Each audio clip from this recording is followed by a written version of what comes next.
Okay. Bienvenidos, soy Daniela Garza y hoy tenemos como invitado especial a Matthew O'Neill dentro de nuestra serie de eventos virtuales de NOS. En esta primera serie buscamos presentar la transformación que estamos viviendo en las diferentes industrias y sectores económicos y el impacto social que está dando en nuestra nueva era. Sin duda, los deportes son una industria de mucho peso en nuestro país y en el mundo, por lo que hoy invitamos a Matt para que nos platique un poco cómo están enfrentando los nuevos retos, sobre todo ahora en Estados Unidos, que están en la etapa de reactivación de la economía, y cómo ve el futuro de los deportes en el corto y mediano plazo. Welcome, Matt. Great to have you here. Thank you for your time. Thank you so much. I'm really happy to be here. Happy to be doing it. Welcome, Con. If you want to start. Thank you, Daniela. So as Daniela said, we're super excited. This is our fourth installment of what we're calling the Great Pause, before and after. And we're going to get into kind of what that means in a few minutes. But I want to just start with you, Matt. And your background is quite diverse, and you've done a lot of different things. Would love if you could just introduce us to your background and what you're doing today. Yeah, I'm going to take you all the way back. I'll make this quick, but take you all the way back to my university studies. So I was actually an accounting major in college, which is only funny if you hear the rest of my career. So, but I went, worked in finance for a bunch of years, took a big turn into sports during the internet days with a company called hoopstv.com. Went from there. We ran out of money pretty quickly with the .com bubble. Took the content team from there, and I launched Dime Magazine, which was a basketball magazine, which was great. Did that for a couple of years. I didn't love the business. Went out to LA, started a career in screenwriting, did that for 8 years. Sold a bunch of projects, MGM, Universal, bunch of other places. So kind of a crazy time, but really fun and exciting time. Went from there, got into my first kind of team sports job with the New York Red Bulls, where I ran the brand and marketing for the Red Bulls. The best part about it, there's so many things I could take from that experience. It was really amazing, but I got, brand training from Red Bull, the energy drink, out in Austria at the home base, which was like invaluable to see the way they do things and kind of take a look behind the curtain and really learn and study what they do and how they do it, which was great. I did that job for about 2 years and went on to run the brand of the Dallas Cowboys. So I went from managing 8 people to managing 50 people full-time overnight, which was probably the biggest shock. You go from doing work to having to inspire others to do work in the best of ways. And that's kind of what I've since getting to Dallas Cowboys, I learned that kind of to be the most important. So I had an amazing 4 years there, 4 full-time years there, and then really launched an agency to kind of be able to continue my work with the Cowboys. I was commuting back and forth from New Jersey for 4 years, New York for a part, and then New Jersey for a part. And I had 2 small kids, so it at some point it was coming to an end. But we had so much success, the Cowboys and me, together, that we just didn't want it to end. So got together with a guy named Chad Estes, sat down with the Jones family, and we decided I'm going to start this agency so I can continue to work with them, but just do it from living up here. And so then I launched this agency, Ichi Go. When I first started, it was a kind of a consulting company. I was working with a bunch of people. Obviously, sports is a small enough business, so I have a bunch of friends all around. And coming from the Cowboys, I had an expertise and a real understanding for the way the biggest and the best brand in all sports in America, in my opinion, does things. And so I was able to kind of work with a bunch of teams. My brother was amazing. Got to work with him, Chris Heck and Katie O'Reilly at the 76ers, Hugh Weber, Jake Reynolds at the New Jersey Devils, now Jillian Frichette's over there. Got to work with the Boston Celtics, which was amazing. Sean Sullivan's just the boss. Got to work with New York Jets, a couple others. And then obviously with the guys at Legends, Legends was a company that was started by the Dallas Cowboys and Goldman Sachs and New York Yankees. And so got to know a lot of the Legends guys really well when I was working with the Cowboys. And so started doing a lot of work with them in the college space, working with Ohio State University and University of Alabama and University of Wisconsin and Villanova, among others. So it's been an exciting and amazing run. That's kind of me. Thanks. That's a great rundown. It's interesting to follow the arc. I'm just going to leave the finance part of it out for a minute. Yeah, do that. That's a good choice. From like the storytelling that you were practicing when you were screenwriting through the Yeah. brand development and then even just taking those lessons and applying them from football to soccer to basketball. I didn't hear baseball in there, but Nope, not too much baseball. Nope. really, does it talk about the lessons you have learned from the brand building side? They go across sports. They're not unique to one versus the other. No. Look, I mean, I always say my writing background is kind of what has driven everything I do and continues to drive it. And it's simple storytelling. It's learning how to set up, it's learning how to tell a story, just the beginning, middle, and end, right? And how are you doing that? Whether that's a 2-hour feature film, whether that's a 10 episode or 26 episode series of TV, or whether that's a 30-second commercial or a 15-second social media piece of content. Like, how are you setting up and telling a story? And that goes for an entire arc of a story, and it goes like in one particular scene. Like, why are some scenes great in movies? And like, I spent 8 years breaking that down. Literally, I have spreadsheets of movies breaking down scenes and beat by beat, why they did what they did, and really studying that. And that has kind of driven me in everything. And you can take that, if you learn that skill of storytelling, you can literally take that and extrapolate it to anything, to any, not just sports, but to any brand that you want to go to. If you can tell a great story, it's great. It's ironic. I was a terrible storyteller for a long time. Verbally, I couldn't tell you a great story. And I got into screenwriting, and I became a very good storyteller because now that's all I do. People tell me I drone on too much sometimes. So, but yeah, storytelling is a huge key. It's funny because like for a screenplay, you can really control the arc of the story and what happens throughout it. It's not quite that way during a sports season. No, it's not at all. But it's funny. There's something out there called I know something out there. People talk about real-time marketing, right? Some of the most famous ones were when the lights of the Super Bowl went out. Oreos comes out and says, "Can you dunk? You can still dunk in the dark," right? And then Pharrell comes on. I think it was the Grammys, and Arby's comes out and says, "You stole our hat," or whatever their tweet was. Genius stuff. Real-time marketing, right on the spot. But what you can do with sports, right? So I always say this, like, there's something out there. A woman named Stacey Monero from Twitter taught me this a long time ago. It's called, I butcher whatever she calls it. I call it something different, but it means the same. It's called predictable spontaneity, right? And I say every sports season, I can tell you what, we're going to break records this year. We're going to have a last second win this year. We're going to have a heartbreaking loss this year. We're going to have a devastating injury this year. We're going to have, name it, we're going to win a championship this year. We can predict this stuff today. We're going to have a blizzard during a game that's going to keep people out. You can predict this stuff today and produce and think through content today. And then it happens, and then you're on it. It's real time. It's not real time marketing. It's just spontaneous marketing that you've already predicted. And so I always say, we'll touch on COVID, I'm sure, on this thing.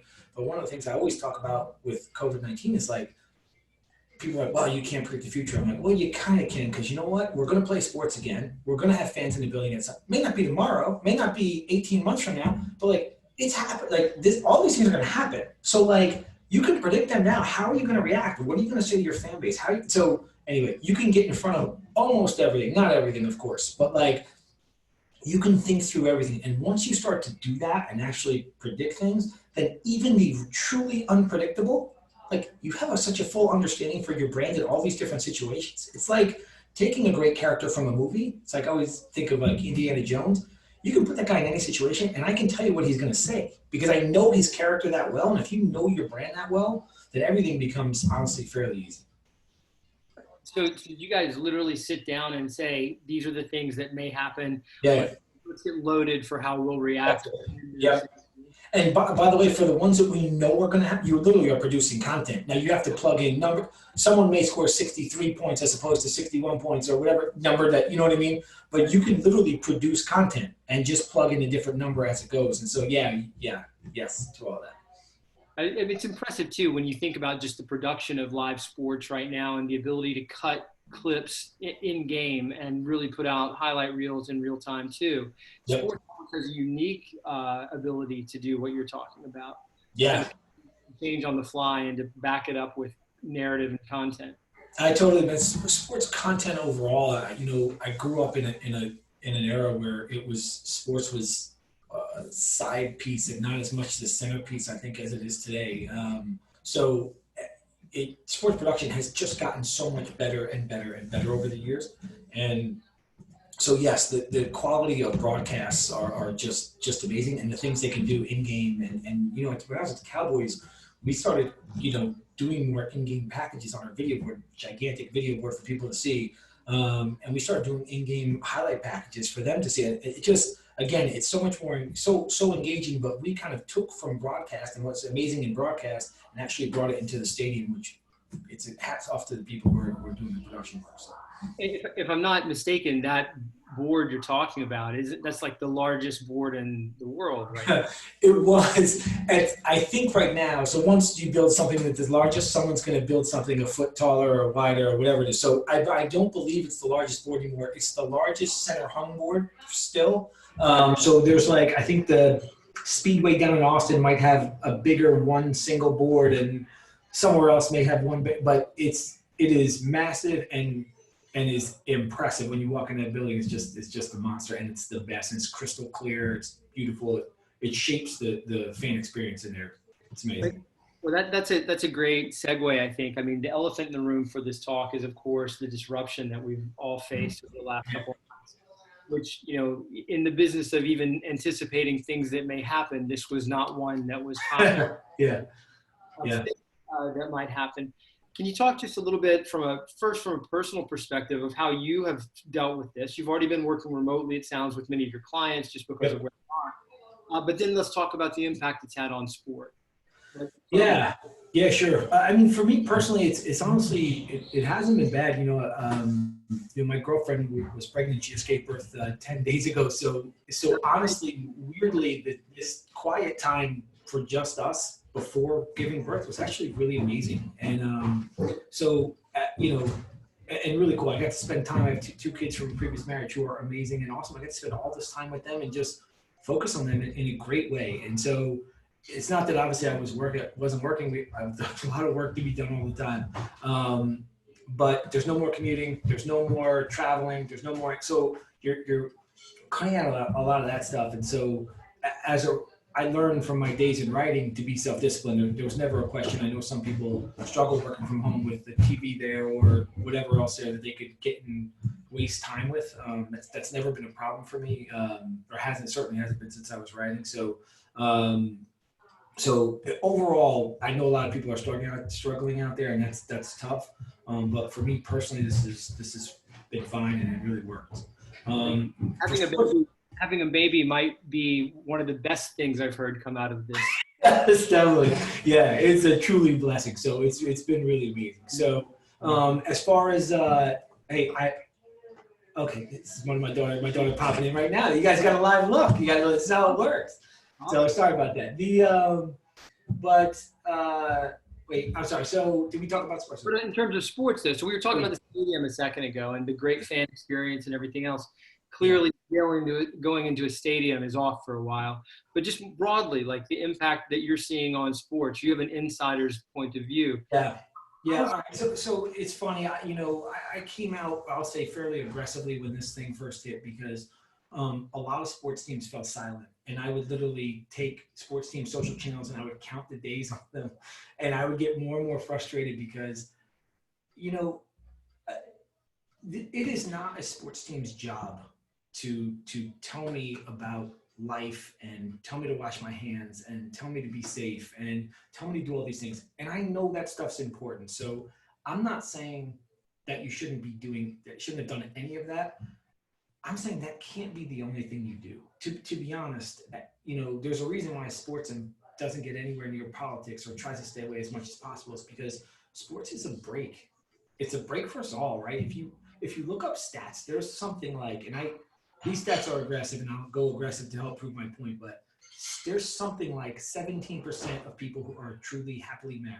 There's something like 70 or 30% of people who are truly happy with their jobs, right? So if you think about those numbers, you have someone who's at a miserable job, really unhappy at their work, and they come home and they're unhappy at home.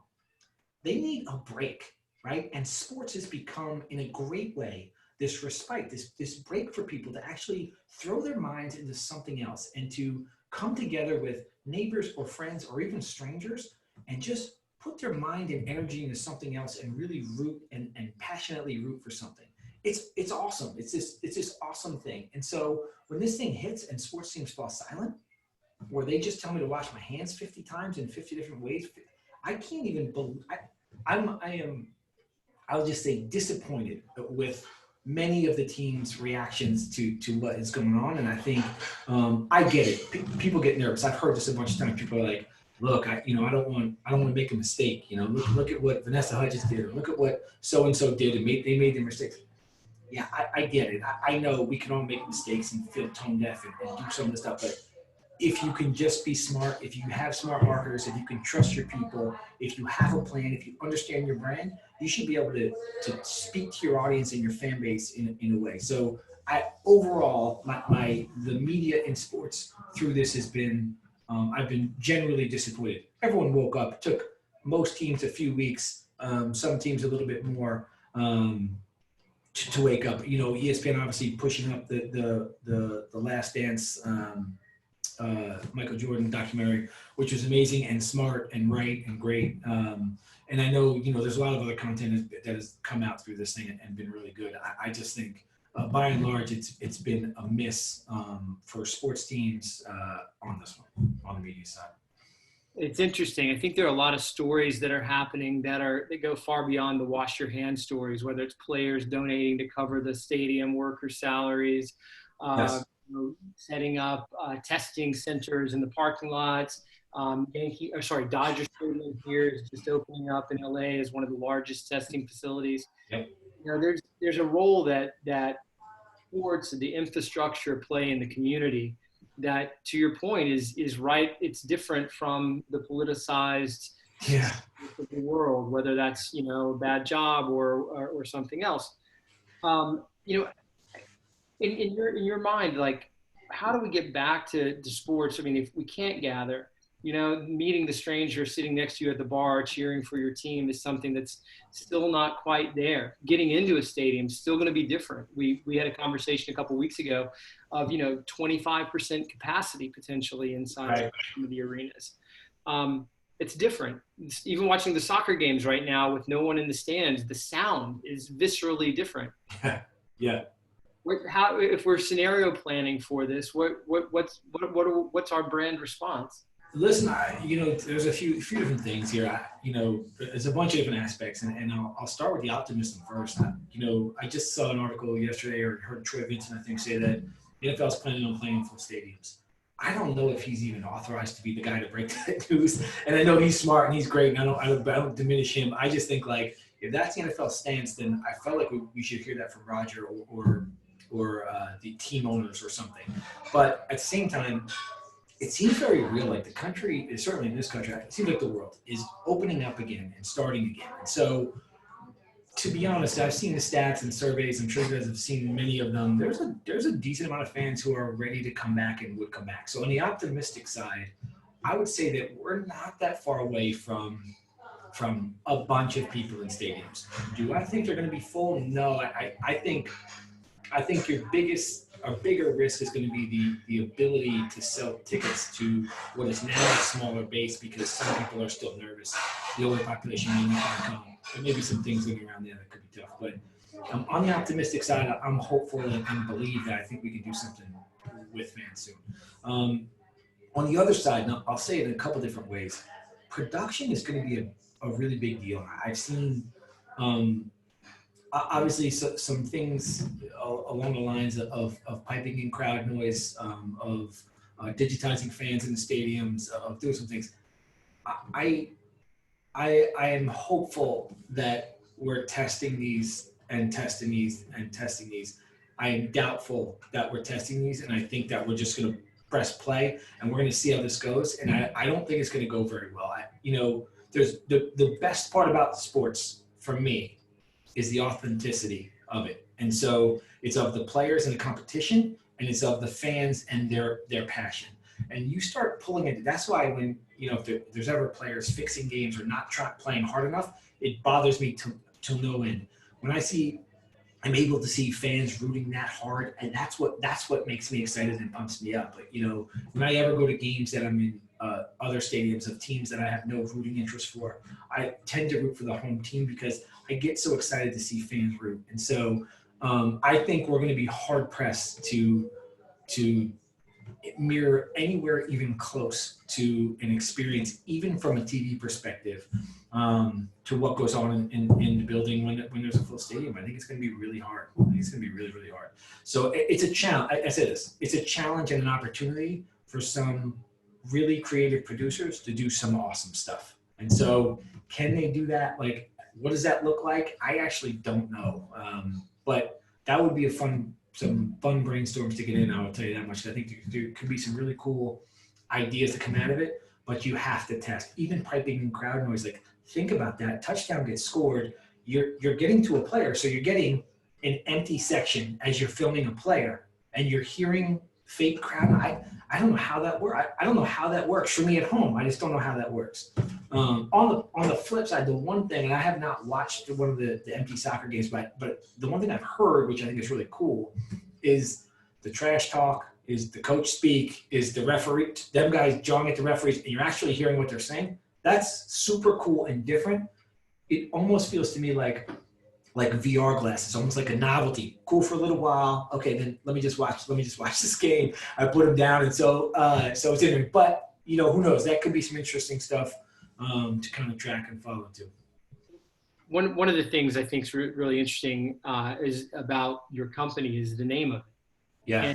And can you talk a little bit about where you got the name and what it means? Yeah, sure. So, you know, it's an interesting thing to name a company, and you go around and you come up with lists and lists and lists, and you start bouncing them off people, and nothing feels right. I mean, nothing. And so what I came to was something that's like super close to my heart, and that's where I just landed. And so honestly, if I joke about it, because if I just named my company Apple or Pear for that matter, it would be simpler for people to remember it and easier, but it wouldn't be meaningful for me to talk about. And so it was important for me to actually want to tell this story. So there's a great phrase. I'm a studier of Eastern philosophy, so it's particularly Japanese and samurai philosophy. And there's a great phrase that came out of Zen Buddhism that the samurai warriors have kind of adopted, which is Ichi Go, and it means one encounter, one chance. And so what it is in Zen Buddhism, it's like, hey, look, we had this meeting today. This is the only time that this moment will occur. We could come on this call tomorrow, the same exact call, same exact audience, all three, the weather balloon, the hot air balloon down there, and our minds will be in a different place, and we would have experienced different things, and the talk will be different, and the moment will be different. And so we have one encounter right now to have this moment, and it's about maximizing and making the most of it. And so I think about that in my personal life, because, you know, it's like as simple as putting your phone down when you're with your kids, or with your girlfriend or your spouse or whoever. But it's also more that when I think about it professionally, it's like with marketing, the world is moving so fast right now. It's like it's racing by us. Like something happens and then it doesn't matter. I always used to take a screenshot of the ESPN.com the day after the Super Bowl. So you have 110 million people in this country, in the US, watching the Super Bowl. 24 hours after the Super Bowl, there's not one article on the Super Bowl, not one picture, not one image, not one link on the above the fold page of ESPN.com. And you think about that, and you're like, everything moves so fast. As marketers, we have one chance to hit your audience. You have one chance to win a fan or a customer for life, or you lost and you didn't. And it's so moving for me and empowering for me. And I love telling that story, and I love, you know, marketing for all those reasons. Right. It's interesting because it really ties to the communal experience of sport itself too, right? Like watching the catch, watching that last second shot, the buzzer beater.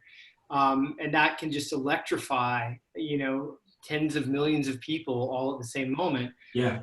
Which I think is part of the joy of live sports. It's one of the few things that we watch that we want to watch it in real time. I totally agree. That's it. This is it. That's why sports rights fees can demand so much money, is because I don't want to watch games after they're over. I don't want to speed through commercials and watch games. I just want to sit down and watch a football game. I want to sit down and watch a basketball game. So, I completely agree. It is amazing. And not only does it electrify tens of millions of people, it literally forges relationships and builds bonds and friendships. And I can remember games I went to and with who I went to, and remember high-fiving them or hugging them when something awesome happened. And that to me is some of the best memories I have. And so that's why I think sports is so amazing.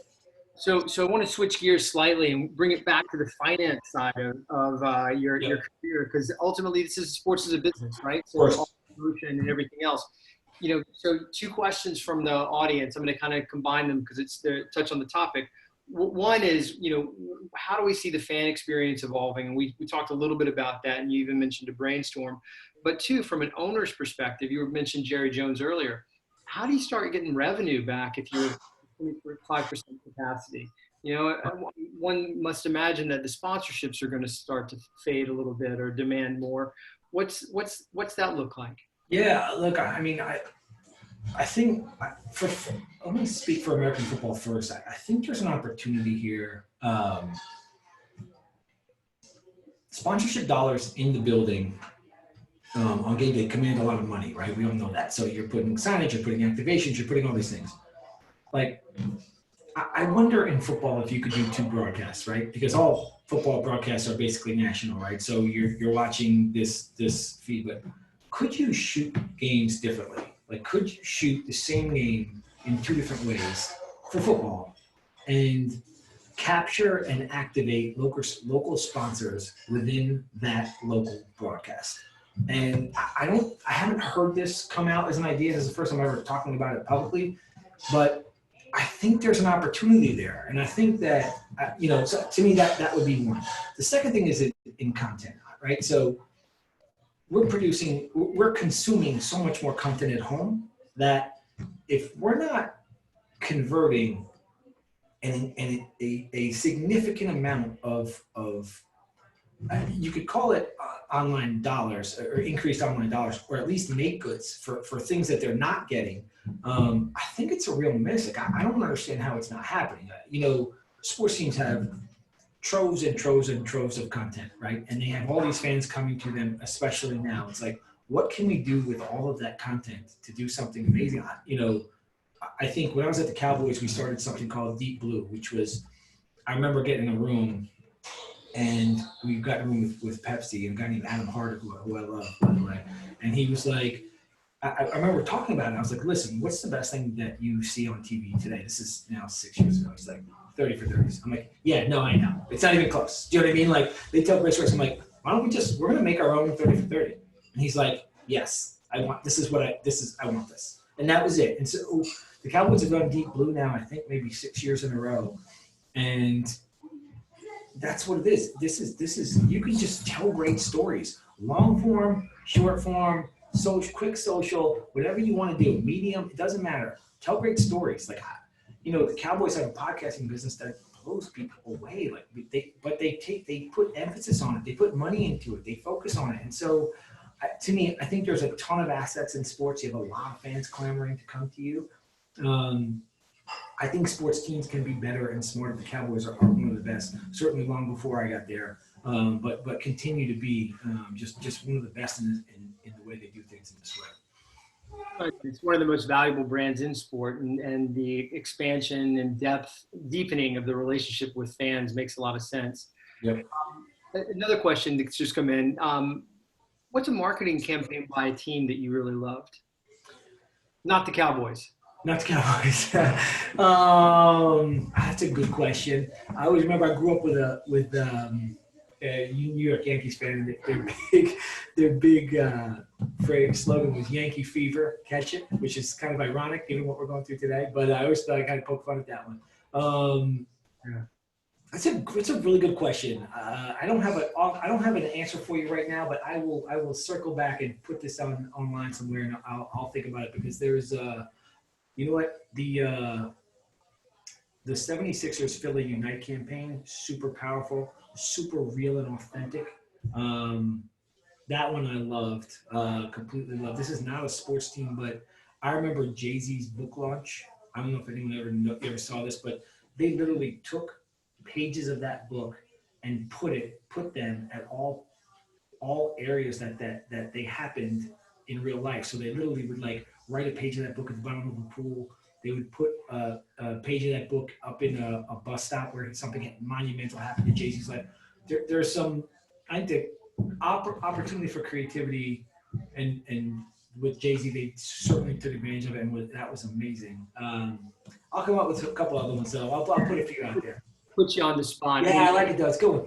The deep blue example, though, is a really good one, because what you're doing is not often considered traditional marketing, but really it's a 30-minute ad for your team. Yeah, that's it. But that's all of look. That's all of content. That's all of social media, right? I mean, you think about it. It's like you're constantly have the opportunity. Sports is the best because there's not fans rushing to J. Crew social channels so they can be part of J. Crew social. And there's not. And so, but they're rushing to be part of sports team social channels and consuming their content. And so, every piece of content is an opportunity for you to touch your fans with your brand. And so, yes, it's a 30-minute ad. That's what it is, right? You could argue that The Last Dance was a 10-hour commercial for Brand Jordan, right? I mean, you know, so and the best one, the absolute best way to do it. So, but yeah, for sure.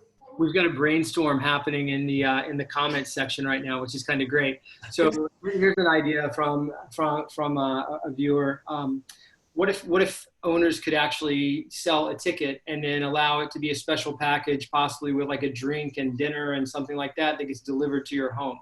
Is there a way to do things that are kind of special broadcasts for tickets without making them come to the stadium? Yeah, no, I mean, I love that. I think anything that could be additive to the experience. I think it'd be really cool. The one thing I would say, one of the things I think is really interesting is how can you take that fan experience and bring it to the home? Like, how can you take the in-stadium or in-arena experience and bring it to the home? There's a way to do this that we have not captured in life. And I don't even know if it's necessary up until now, but it probably is right now. And so what does that look like? I have some ideas. I think there's a company out of Australia I begun working with that has some real technology in this space and connected devices. And so I think there's an opportunity to be able to do that and take that fan experience. The dinner and the drink is a possibility. What kind of access could you offer your ticket holders? There's a way. But my only issue with that is, like, if you had something amazing, this is the hard part. It's like putting content behind a paywall, right? So if you had something amazing, wouldn't you want 10 million people to see it and not 90,000 people to see it? And I guess that's what you have to wrestle with and figure out what the best kind of balance is on that stuff. We've got a comment. It's Jerry from Monterrey, Mexico. He's the general manager for the football team there. Nice. And one of his brainstorm sessions, he said, thinking of like a drive-in movie theater where you could come in the parking lot and the billboards, and so you automatically have the social distance. Yeah, that I love. I don't think there's enough drive-in movie theaters to support what we'd want to support at this point. But no, I think that's amazing. I've heard that for concerts. I've heard that for something else too. I think that's a fantastic idea. You'd wonder if even in big cities, could you project some of this stuff on buildings and have people from windows in their own homes literally communally watching other buildings, that these games going on other buildings. I don't know how realistic that is, but there's something to that I think that should be really cool. And there's of course, like the simultaneous viewing where you can watch with friends and stuff like that. One of my favorite innovations of all time, and it's an old one now, is the NFL Red Zone. Yes. Where it's a touchdown from every game on one broadcast. They just cut from place to place. Yes. And I think that when you talk about things like that, that's content that is a different formulation of something that already exists, and it's valuable in of itself. Exactly. For tennis, we talked a lot about whether you would use the B camera, because right now the angle that everyone watches tennis from is set, and that's what they expect. But it's incredible if you look at the camera just over the shoulder of the player. Yep. You get to see the ball movement in a much different way, and it's a different sport. So perhaps there is something to that. We are at past time, actually, and I just want to say thank you for being here today. This is great. Maybe we'll schedule a brainstorm with everybody just to brainstorm ideas another time. I would love it, man. I'm open to anything. Thank you guys so much for having me. I really appreciate it. Yeah, thank you, Matt. Have a great evening. Thanks. Nice talking to you. Thank you. Thanks, Paulina. Bye-bye. Daniela, back to you.